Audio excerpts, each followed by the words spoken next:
আহা, কি যে আনন্দ হচ্ছে! এভাবে যদি আমি কারো ফসল নষ্ট করতে পারি তাহলে আমার খুব ভালো লাগে।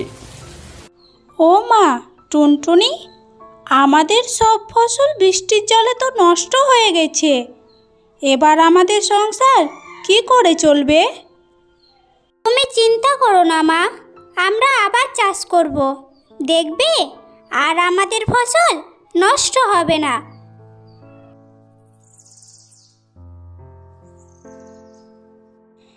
এইভাবে কিছুদিন যাবার পর টুনি তার জমিতে বেগুন চাষ করে এবং কিছুদিন পর দুষ্টু মেঘ আবারও বৃষ্টি দিয়ে সমস্ত ফসল নষ্ট করে দেয়।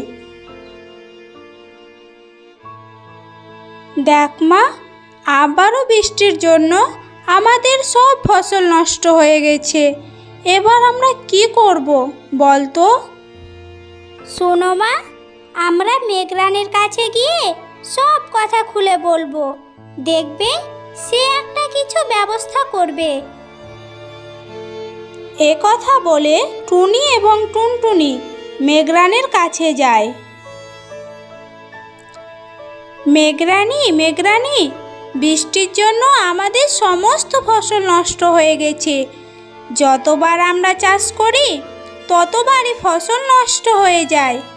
এইভাবে চলতে থাকলে আমাদের যে না খেয়ে মরতে হবে। মেঘরানী, আপনি একটা কিছু করুন। ঠিক আছে, আমি একটা কিছু ব্যবস্থা করব, তোরা এখন ফিরে যা। এ কথা বলে মেঘরানী মেঘকে ডাকে। মেঘ, তুই এত পাজি! যখনই সবাই চাষ করে ফসল উঠাতে যায় তুই বৃষ্টি দিয়ে সব ফসল নষ্ট করে দিস। এর শাস্তি তোকে পেতেই হবে। এই বলে মেঘরানী মেঘকে দড়ি দিয়ে বেঁধে ফেলে। আমার ভুল হয়েছে মেঘরানী, আমাকে ছেড়ে দিন, আর এই ভুল কোনো দিন হবে না। মেঘরানী পাজি মেঘকে বিশ্বাস করে এবারের মতো ক্ষমা করে দেয়। ঠিক আছে, তোকে এবারের মতো ক্ষমা করে দিচ্ছি, তবে এরপর যদি এমনটা করিস তাহলে তোকে আর ছাড়ব না আমি। এইভাবে কিছুদিন যাবার পর মেঘ কাকের সাথে দেখা করে। কাক, তুই কত সুন্দর রে! তোর মতো যদি আমি একটু সুন্দর হতাম তাহলে আমি নিজেকে ভাগ্যবান মনে করতাম। তোর সৌন্দর্য টুনিকেও হার মানাবে। কি, তুমি আমার এত প্রশংসা করলে? সত্যি, অন্যের মুখে নিজের প্রশংসার কথা শুনলে খুব ভালো লাগে। তো কি মনে করে আমার কাছে? শুন, তোকে খবর দিতে হবে টুনির ফসল কখন কাটার সময় হবে। তুই যদি আমাকে এই খবর দিতে পারিস তাহলে তোর ফসল আমি নষ্ট করব না। আচ্ছা, এ কথা, ঠিক আছে, আমি তোমাকে সব খবর দেব।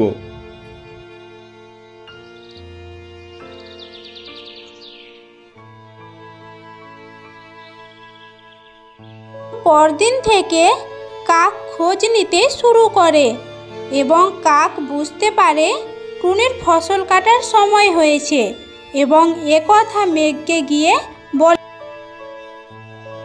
দেখ মা টুনটুনি, আমাদের ফসল ফলনটা বেড়ে গেছে, আর যেহেতু আমরা মেঘরানীকে বলে এসেছি তাই আর আমাদের ফসল নষ্ট হবে না, আর আমরা কালকে এসে সব ফসল তুলে নিব।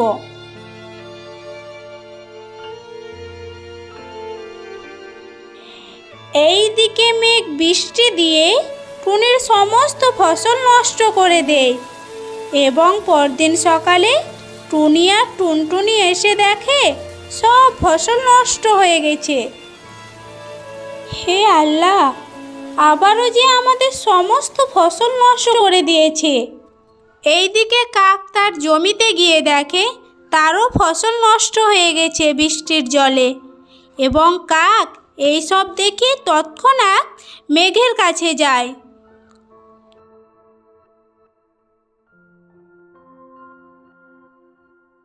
মেঘ, তোমাকে বন্ধু ভেবে আমি টুনির সব খবর তোমাকে দিতাম, আর শেষ পর্যন্ত আমার সাথেও তুমি বেইমানি করলে। কি বললি? বন্ধু? তুই হয়তো জানিস না, আমি বন্ধু বলে কাউকে মানি না। আর তুই তো কালো কাক। এই কথা শুনে কাক টুনির বাসায় আসে এবং টুনিকে সমস্ত কথা খুলে বলে। কালকে মেঘরানীর কাছে গিয়ে সমস্ত কথা বলে আসব। এ কথা মেঘ বুঝতে পেরে ঝড় বৃষ্টি দিয়ে টুনির বাসা ভেঙে ফেলে এবং তারপর দিন টুনি আর কাক মেঘরানীর কাছে গিয়ে সমস্ত ঘটনা খুলে বলে। কি এত বড় সাহস আমার কথা খিলাপ করেছে? আমি তাকে সারা জীবনের মতো বেঁধে রাখবো, শুধু তোদের প্রয়োজন মতো বৃষ্টি দেওয়া করাবো। তোরা এখন ফিরে যা তোদের বাসায়। কোথায় ফিরে যাব মেঘরানী? আমাদের যে বাসা ঝড় বৃষ্টিতে ভেঙে গেছে, আমাদের যে থাকার জায়গাটুকুও নেই।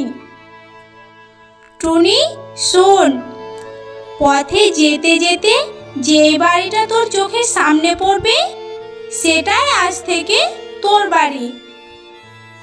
এই কথা শুনেই তারা ফিরে আসতে থাকে জঙ্গলের মধ্য দিয়ে এবং কিছুক্ষণ পর টুনি একটা পেঁয়াজের বাড়ি দেখতে পায়। দেখো মা, পেঁয়াজের বাড়িটা কত সুন্দর। আজকে থেকে ওটাই আমাদের বাড়ি। হ্যাঁ মা, সবই মেঘরানীর জন্য। ধন্যবাদ মেঘরানী।